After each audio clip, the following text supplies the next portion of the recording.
E assim nós vamos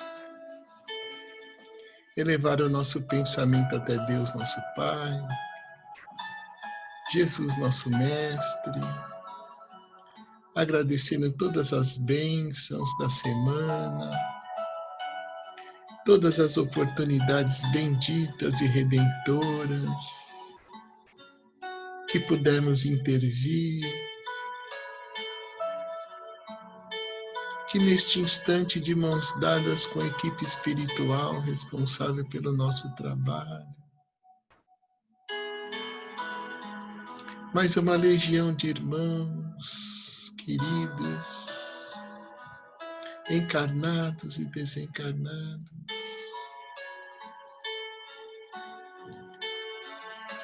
nós vamos entrando na sintonia do amor para aprendermos um pouco mais do Evangelho de nosso Senhor Jesus Cristo. Mestre amado Jesus, abençoa os nossos propósitos da noite.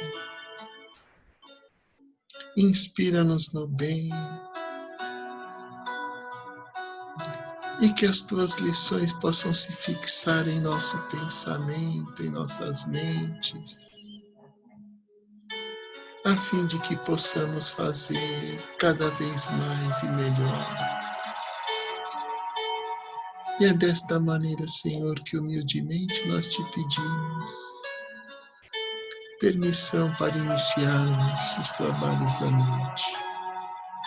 Sê conosco agora e sempre, Mestre amado Jesus, que assim seja. Graças a Deus e graças a Deus.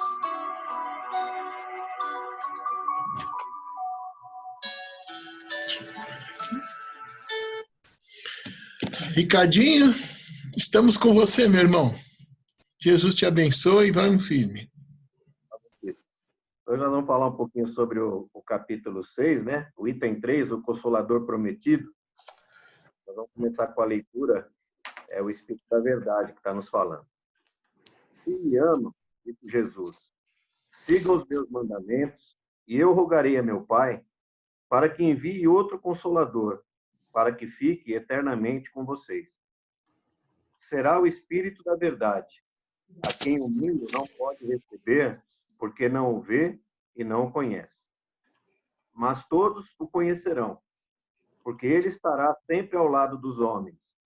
O Consolador, que é o Espírito da Verdade, que meu Pai enviará em meu nome, ensinará todas as coisas e fará com que vocês se lembrem de tudo o que eu já havia falado. Está no Evangelho de João, capítulo 14, versículos 15 a 17 e 26. Jesus promete um outro Consolador, é o Espírito da Verdade, que o mundo ainda não conhece, porque não está maduro para compreender.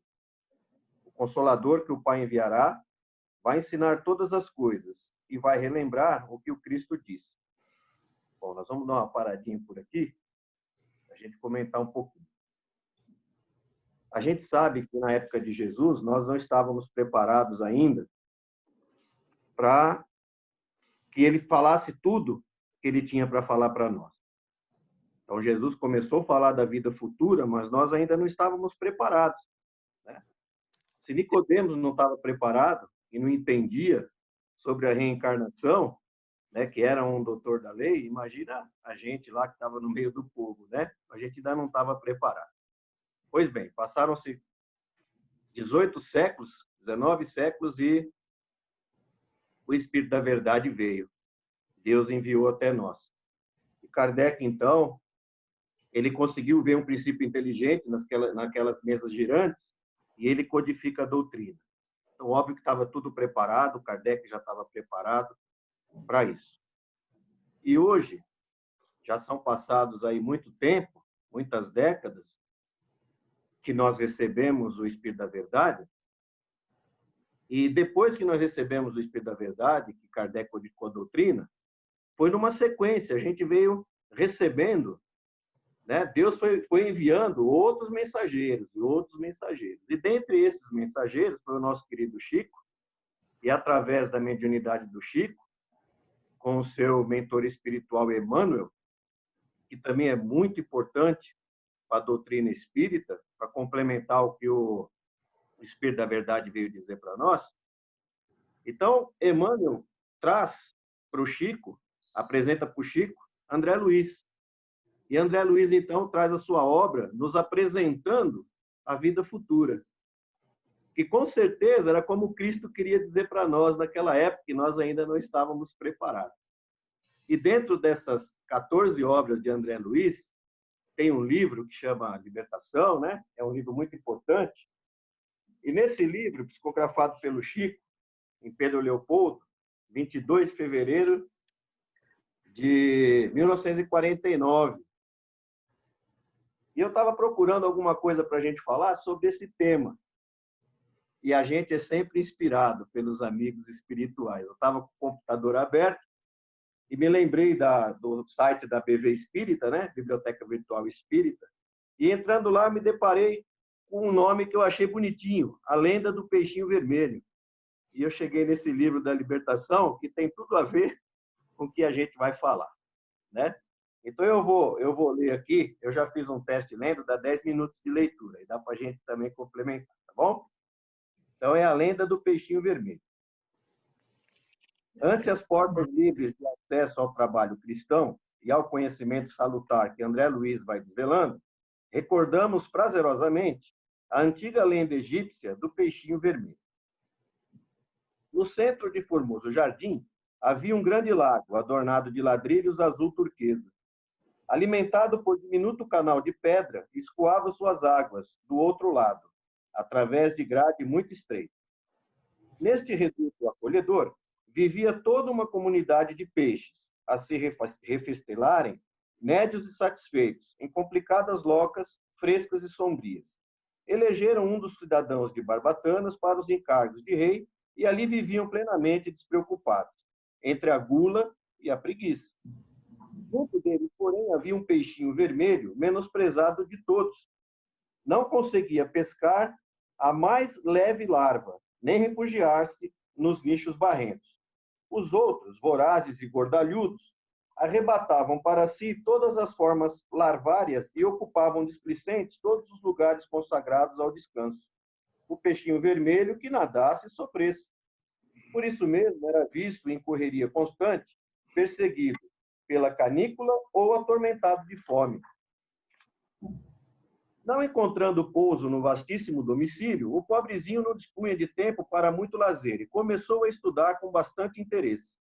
Fez o inventário de todos os ladrilhos que enfeitavam as bordas do poço, arrolou todos os buracos nele existentes e sabia com precisão onde se reuniria a maior massa de lama por ocasião de aguaceiros.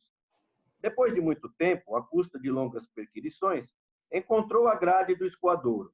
À frente da imprevista oportunidade de aventura benéfica, refletiu consigo: não será melhor pesquisar a vida e conhecer outros rumos?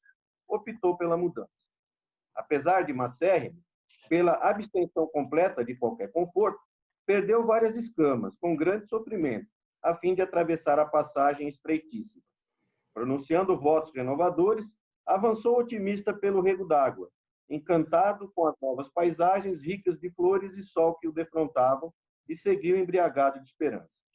Em breve, alcançou o grande rio e fez inúmeros conhecimentos. Encontrou peixes de muitas famílias diferentes que com ele simpatizaram. Embevecido, contemplou nas margens homens e animais, embarcações e pontes, palácios e veículos, cabanas e arvoredos.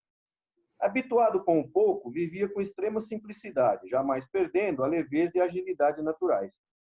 Conseguiu, desse modo, atingir o oceano. Ébrio de novidade e sedento de estudo. De início, porém, fascinado pela paixão de observar, aproximou-se de uma baleia para quem toda a água do lago em que vivera não seria mais que diminuta ração. Impressionado com o espetáculo, abeirou-se dela mais que devia e foi tragado com os elementos que constituíam a primeira refeição diária. Em apuros, o peixinho aflito orou ao Deus dos peixes, rogando proteção no bojo do monstro, e não obstante as trevas em que pedia salvamento, sua prece foi ouvida, porque o valente Cetáceo começou a soluçar e vomitou, restituindo as correntes marinhas. O pequeno viajante, agradecido e feliz, procurou companhias simpáticas e aprendeu a evitar os perigos e tentações. Plenamente transformado em suas concepções do mundo, passou a reparar as infinitas riquezas da vida. Encontrou plantas luminosas, animais estranhos, estrelas móveis e flores diferentes no seio das águas. Sobretudo, descobriu a existência de muitos peixinhos estudiosos e delgados, tanto quanto ele, junto dos quais se sentia maravilhosamente feliz. Vivia agora sorridente e calmo no palácio de coral, que elegera com centenas de amigos, para a residência ditosa, quando, ao se referir ao seu começo laborioso, veio a saber que somente no mar as criaturas aquáticas dispunham de mais sólida garantia, de vez que, quando o estio se fizesse mais arrasador, as águas de outra altitude continuariam a correr para o oceano. O peixinho pensou, e, sentindo imensa compaixão daqueles com quem convivera na infância, deliberou consagrar-se à obra do progresso e salvação deles. Não seria justo regressar e anunciar-lhes a verdade? Não seria nobre ampará-los, prestando-lhes a tempo valiosas informações? Não hesitou. Fortalecido pela generosidade de irmãos benfeitores, que com ele viviam no Palácio de Coral, empreendeu comprida viagem de volta. Tornou ao rio, do rio dirigiu-se aos regatos, e dos regatos se encaminhou para os canaizinhos que o conduziram ao primitivo lar. Esbelto e satisfeito, como sempre, pela vida de estudo e serviço a que se devotava, varou a grade e procurou ansiosamente os velhos companheiros. Estimulado pela proeza de amor que efetuava, supôs que o seu regresso causasse surpresa e entusiasmo gerais. Certo, a coletividade inteira lhe celebraria o feito, mas, depressa, verificou que ninguém se mexia. Todos os peixes continuavam pesados e ociosos, repimpados nos mesmos ninhos lodacentos, protegidos por flores de lótus, de onde saíam apenas para disputar larvas, moscas ou minhocas desprezíveis. Gritou que voltara à casa, mas não houve quem lhe prestasse atenção, porquanto ninguém ali havia dado pela ausência dele. Ridicularizado, procurou então o rei das guerras enormes e comunicou-lhe a reveladora aventura. O rei, algo entorpecido pela mania de grandeza, reuniu o povo e permitiu que o mensageiro se explicasse. O benfeitor desprezado, valendo-se do ensejo, esclareceu com ênfase que havia outro mundo líquido, glorioso e sem fim. Aquele poço era uma insignificância que podia desaparecer de um momento para o outro.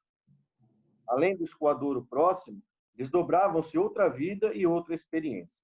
Lá fora, corriam regatos ornados de flores, rios caudalosos, repletos de seres diferentes. E, por fim, o mar, onde a vida aparece cada vez mais rica e mais surpreendente. Escreveu o serviço de tainhas, salmões. Deu notícias do peixe-lua, do peixe-coelho e do galo do mar. Contou que vira o céu repleto de astros sublimes e que descobrira árvores gigantescas, barcos imensos, cidades praieiras. E ofereceu-se para conduzi-los ao palácio de coral, onde viveriam todos, prósperos e tranquilos. Finalmente os informou de que semelhante felicidade, porém, tinha igualmente seu preço. Deveriam todos emagrecer convenientemente, abstendo-se de devorar tanta larva e tanto verme nas locas escuras e aprendendo a trabalhar e estudar, tanto quanto era necessário a aventurosa jornada. Antes que terminou, gargalhadas estridentes coroaram-lhe a preleção. Ninguém acreditou nele. Alguns oradores tomaram a palavra e afirmaram solenes que o peixinho vermelho delirava, que outra vida além do poço era francamente impossível. Que aquela história de riachos, rios e oceanos era mera fantasia, de cérebro demente, e alguns chegaram a declarar que falavam em nome do Deus dos peixes, que trazia os olhos voltados para eles unicamente. O soberano da comunidade, para melhor ironizar o peixinho, dirigiu-se em companhia dele até a grade de escoamento e, tentando de longe a travessia, exclamou borbulhante: "Não vês que não cabe aqui nem uma só de minhas barbatanas? Grande tolo, vai-te daqui, não nos perturbe o bem-estar. Nosso lago é o centro do universo. Ninguém possui vida igual a nossa." Expulso a golpes de sarcasmo, o peixinho realizou a viagem de retorno e instalou-se em definitivo no Palácio de Coral, aguardando o tempo. Depois de alguns anos, apareceu pavorosa e devastadora seca. As águas desceram de nível e o poço onde viviam os peixes, pachorrentos e vaidosos, esvaziou-se, compelindo a comunidade inteira a perecer atolada na lama. Esse é o prefácio do livro Libertação. Então, aqui dentro dessa historinha, que é um pouquinho longa, está muito bem explicado o Consolador prometido para nós. Então, o que é? O nosso lar, a nossa casa, o nosso carro, as propriedades, é como se fosse aquele tanque onde os peixes viviam, todo mundo cômodo, todo mundo bonitinho, né? Todo mundo comendo, bebendo, todo mundo vivendo feliz, mas ninguém parava um pouquinho para pensar que pudesse existir alguma coisa além. E o peixinho era tão maltratado, coitado, não comia, de tão magrinho ele passou pela fresta e alcançou até o oceano, né? Então, olha, essa lenda do peixinho vermelho, o Chico utiliza, Emmanuel, né? Ele utiliza como prefácio do livro aqui, do André Luiz, para contar a própria história do André Luiz, que é a nossa história também, né? Então, André Luiz, quando estava vivo, ele estava ali dentro daquele aquário, né? Dentro daquele poço. Quando ele desencarna, que ele chega lá no plano espiritual, que ele passa pelas privações, mas depois é recolhido, aí ele vê, né, que existe uma vida após a nossa vida, e que é a nossa verdadeira vida, que é espiritual. E quando ele se depara com tudo aquilo, qual é o sentimento dele? De voltar e dizer aos seus, né, a nós, a humanidade toda, que existe uma vida após a morte. E que ela depende, tudo depende do que nós fizermos aqui.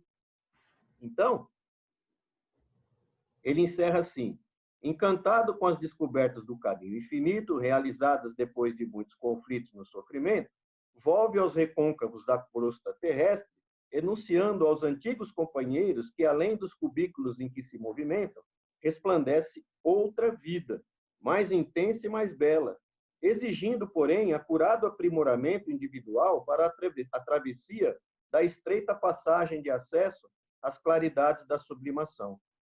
O esforço de André Luiz, buscando acender luz nas trevas, é semelhante à missão do peixinho vermelho. Fala, informa, prepara, esclarece.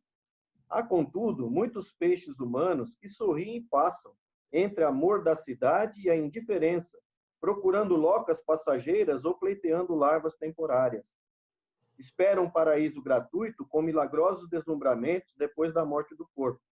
Mas, sem André Luiz e sem nós, humildes servidores de boa vontade, para todos os caminheiros da vida humana, pronunciou o pastor divino as indeléveis palavras: a cada um será dado de acordo com as suas obras. Então, Emmanuel fecha assim, né, o prefácio desse livro da Libertação, a gente vê o quanto é bonito, né? Então, ora, o que ele fala para nós quando fala procurando locas passageiras, né? As nossas casas aqui na Terra, né? E pleiteando larvas temporárias, tudo que é supérfluo, né?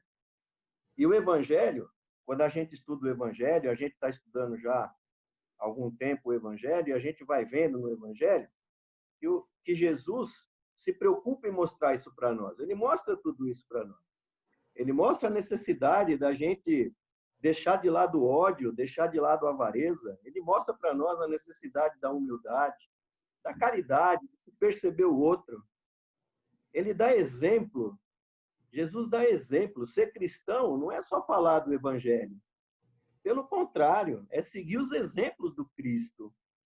Jesus não deixou nada escrito, ele não escreveu uma palavra, porque ele não precisava escrever. Porque ele transmitia todo o ensinamento dele, além das palavras, mas principalmente com os atos, com os seus exemplos. Jesus mostrou, ele auxiliou a todos, desde o mais humilde até um senador da República Romana. Então, é isso que Jesus passa para nós, e é isso que a gente vê. Ora, se antes da gente ter o Consolador prometido, a gente ainda tinha alguma dúvida, agora nós não temos mais. Nenhuma dúvida. A nós que estamos dentro da doutrina espírita, e que entendemos, que temos a capacidade de entender a reencarnação, a vida futura, para nós se faz mais ainda necessário essa reforma íntima, porque nós aprendemos a ler. Então, quando a gente vê sobre notícias, né, de notícias que vêm do além-túmulo, né, pelos espíritos amigos, a gente vê que muitos espíritas desencarnam, e quando eles desencarnam e se veem lá no umbral, se veem numa situação difícil, ora, mas como posso estar passando por isso? Eu fiz tanta palestra, eu sou espírita, eu li tanto. Aí se perguntam para eles, tudo bem, você leu, você fez palestra, realmente você leu bastante, falou bastante, mas o que você produziu de útil? Você ajudou o teu irmão? Por um acaso você teve uma palavra amiga com aquela pessoa que precisava e você a maltratou? Você sabia ler, você tinha tudo na mão, você tinha como fazer. Então a gente é o que fala aqui Emmanuel para nós na última frase, o que Jesus disse: a cada um será dado de acordo com as suas obras. Então a gente precisa realmente continuar estudando o Evangelho, mas acima de tudo colocar tudo isso em prática. A gente não pode ficar dentro da doutrina, dentro do livro, dentro da casa espírita, falando, lendo. Não. A gente precisa falar muito, a gente precisa ler muito, mas a gente precisa trabalhar muito mais. Mas muito mais. Todas as pessoas que cruzam o nosso caminho não é por acaso. A gente sabe que o acaso não existe. Todas as pessoas que cruzam o nosso caminho, todas elas estão cruzando porque tem um papel na nossa vida. Seja para nos auxiliar, ou seja para que nós auxiliemos essas pessoas. E a gente precisa ter isso em mente. Senão, a gente vai ser como esses peixes gordos que estavam lá no tanque. Eles estavam no tanque, tinha água, tinha larva, né? Tinha comidinha lá para eles, tinha a casinha deles lá, que são as locas, né? Dentro do barranco. Para eles estavam tudo bem. De repente vem o peixinho e fala: olha, isso aqui tudo vai secar um dia. Isso aqui não quer dizer nada.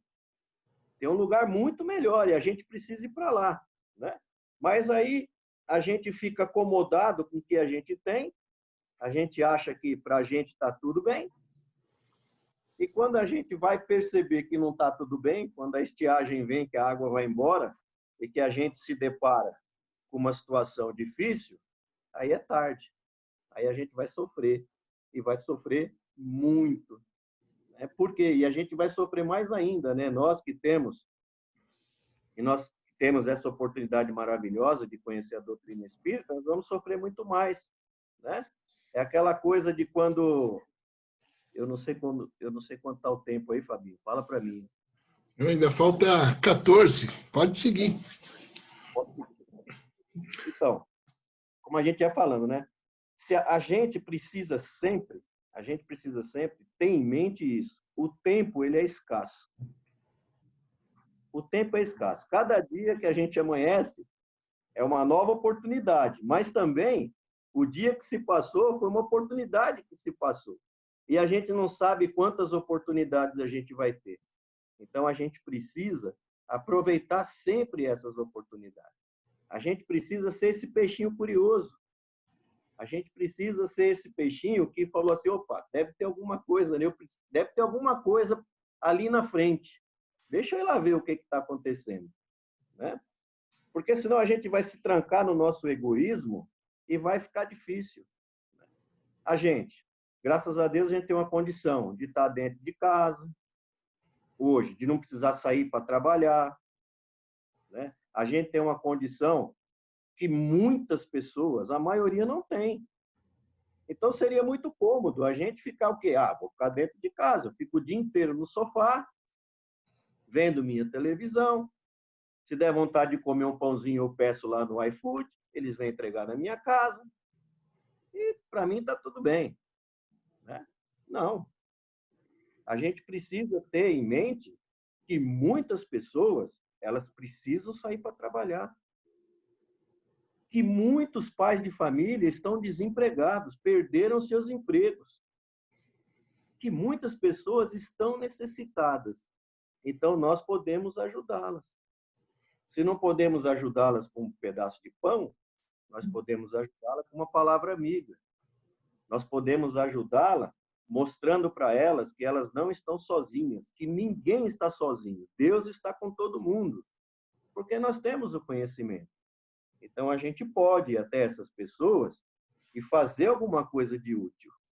A gente pode perceber as pessoas que estão ao nosso redor, elas estão necessitadas também. Às vezes, elas nem demonstram, mas essa pandemia está mexendo com a cabeça de todo mundo. Eu tiro aqui em casa pelo meu filho. O meu filho, de repente, o meu filho entrou numa depressão que a gente não entende. Da onde vem tudo isso, né? Mas, ora, a gente sabe, tudo é um acúmulo, né? Então, gosta muito lá da escola, ele gosta muito dos alunos, ele queria estar com os alunos, ele sofre muito com esse negócio de aula online, porque ele dá aula numa escola lá na Coab de Itaquera. É uma região muito humilde, muito humilde. E ele também dá aula em outras escolas, em 2 escolas. E a maioria, 90% dos alunos dele, não tem acesso às aulas. E ele fica muito preocupado com todos esses alunos, por quê? Porque eles não têm acesso. Então, tudo isso vai acumulando. E para a gente também, se a gente para pensar, se a gente fica assistindo televisão o dia inteiro, a gente vai vendo só o número de mortes, número disso, número daquilo, a gente começa a ficar também depressivo. E a gente não pode. Nós somos instrumentos de Jesus. Nós precisamos trabalhar para Jesus. A gente não pode se acomodar de jeito nenhum. A gente precisa ter isso em mente. Então, vamos sempre ser o peixinho vermelho. Essa lenda do peixinho vermelho é uma lenda muito antiga. É uma lenda egípcia que Emmanuel utiliza para dar o exemplo do André Luiz. Então, a gente já conhece a história do André Luiz, né? Quando eu tive... O primeiro contato que eu tive com a doutrina, assim, que me caiu a ficha, foi com o livro Nosso Lar. Eu ia lá no centro jogar ping-pong, aquela coisa toda, né? Estava por ali, participava, uma coisa e tal. Mas quando esse livro Nosso Lar caiu na minha mão, que eu li esse livro, eu era o Ricardo do fundo do ônibus, eu era o Ricardo que fazia vaquinha para comprar a 51, a mortadela, para tomar até descer do ônibus. Eu era o Ricardo que estava sempre lá nas batucadas, eu era o Ricardo, estava em tudo, né? Então, onde tinha bagunça, estava o Ricardo. Quando eu li esse livro, foi um choque de realidade para mim, né? E dali para frente, eu dei uma guinada na minha vida. Eu falei, opa, peraí, tá errado, não pode, né? E a gente tem essa capacidade hoje, né? A gente já conhece a história do André Luiz. Então, a gente pode sim escrever uma história diferente, para que a gente colha lá na frente alguma coisa um pouquinho melhor. E para a gente colher alguma coisa lá na frente melhor, a gente precisa plantar o bem hoje. Se a gente não planta o bem hoje, a gente não vai colher o bem depois. Então, eu acho que fica isso para a gente refletir, né? Qual peixinho que a gente quer ser? Aquele peixe gordo acomodado ou aquele peixinho danadinho lá que sempre quer explorar, buscar coisas novas, ajudar os outros, que se preocupa com os outros? O peixinho já estava lá no mar, né? E ele se preocupa em voltar para ajudar todos aqueles que maltratavam ele lá, não deixavam ele comer, ridicularizavam ele, e ele se preocupa com eles, né? Então, isso é um alento para nós. A gente precisa se preocupar com todos. Com as pessoas que nos querem bem, com aquelas que não nos querem bem, com quem pensa da mesma forma que nós, com aqueles que pensam diferente de nós. Nós precisamos nos preocupar com todos, porque esse foi o exemplo que Jesus deixou para nós. Então, agora eu vou deixar a palavra aí para alguém que queira falar, que eu estou sem o relógio aqui, eu não sei como é que está.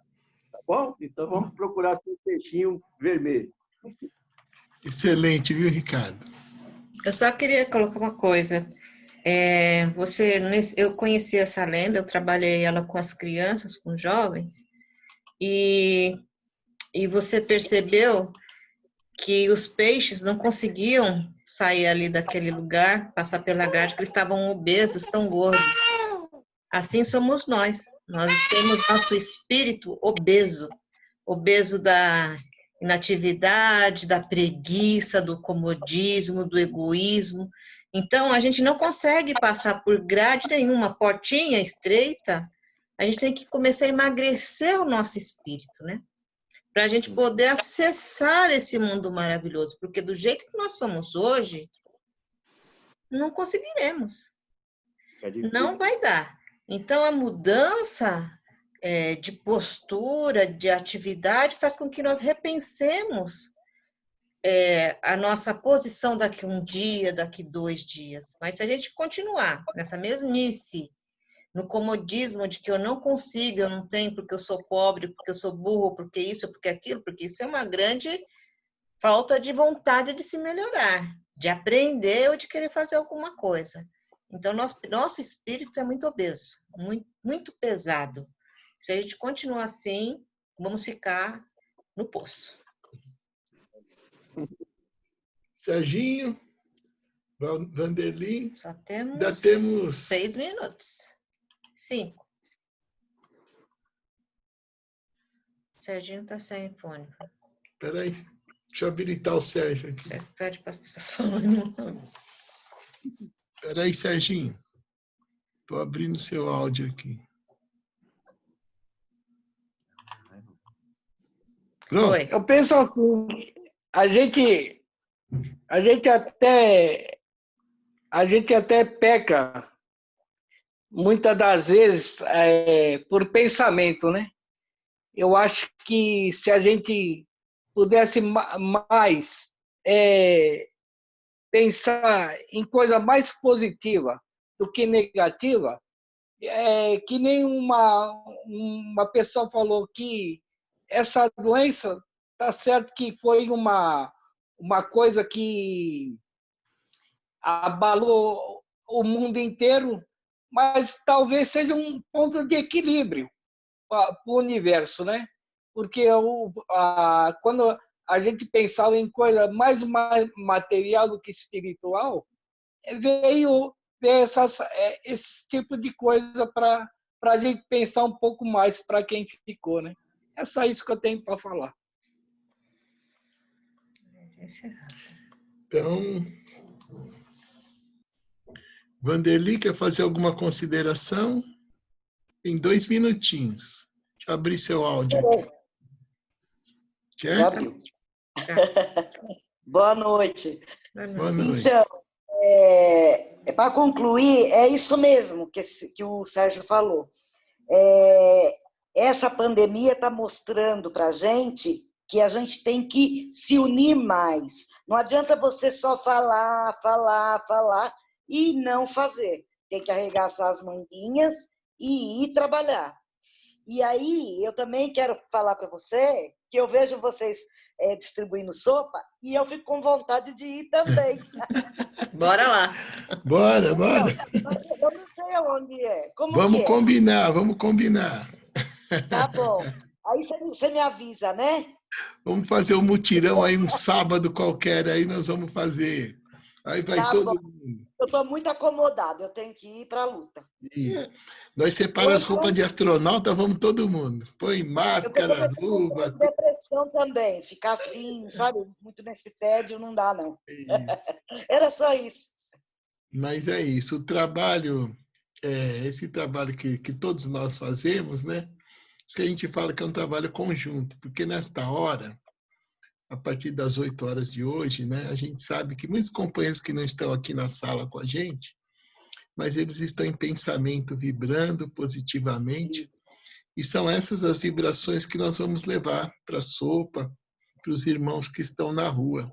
Então, independente de quem está lá na ponta, entregando, em contato mais direto com os irmãos, mas nós precisamos ter a certeza de que nós, mesmo em casa, participamos do trabalho, né? A gente pede a você, não só você, a Suzana, todos que estão aí do outro lado, que vibrem, né? Para que a gente possa entregar o de melhor para os nossos irmãos que estão lá, tá bom? Então, é um trabalho conjunto de todos. Palmira vai fazer a prece aqui, que falta um minuto para a gente encerrar. Tá bom? Então, vamos agradecendo a Jesus, ao nosso mestre querido e amoroso e aos espíritos amigos, por mais essa reunião, por mais essa oportunidade em que aprendemos, Senhor, os teus ensinamentos, que possa levar as nossas melhores vibrações até os céus. E lá, o plano espiritual distribui entre os nossos irmãos necessitados e adoentados. Se conosco, Senhor, agora e sempre, que assim seja, graças a Deus. Deixa eu abrir o áudio aqui. Eu vou estar postando essa palestra do Ricardo, que foi excelente, né?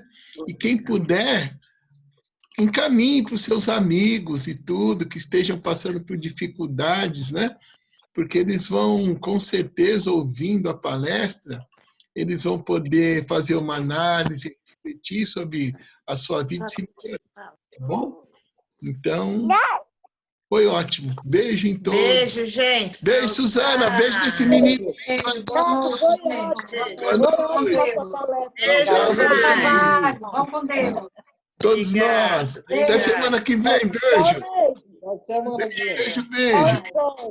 Tchau, todos. Tchau, Su. Tchau. Meu querido, tô com Deus. Tchau. Vocês Beijo, também. pai. Obrigado, Ricardo. Foi lindo. Se Obrigado. cuidem, gente. Se cuidem. Usem máscara. Lava a mão. Vamos. Isso aí. Tchau, Fábio. Tchau, Tchau, Paulinho. Gustavinho. Tchau. Tchau, Gustavinho. Acabou. Beijo em todos. Tchau. Beijo, Quando a Gustavinho. gente voltar, o Gustavinho vai estar chutando a canela da gente. Tchau, Nenê. Beijos. Vamos firme. O dia tava na parede. Tchau, Neide. Beijo. Tchau. Ele gostou. Ele gostou de dar tchau. Um abraço virtual. É, nosso abraço. Vamos firme. O minuto da desculpa rendeu aqui, esticou, hein? Sempre corta antes. Hoje eu fiz a prece rápida, a gente fica se olhando. É porque tem que perceber que nós estamos com saudade. É isso.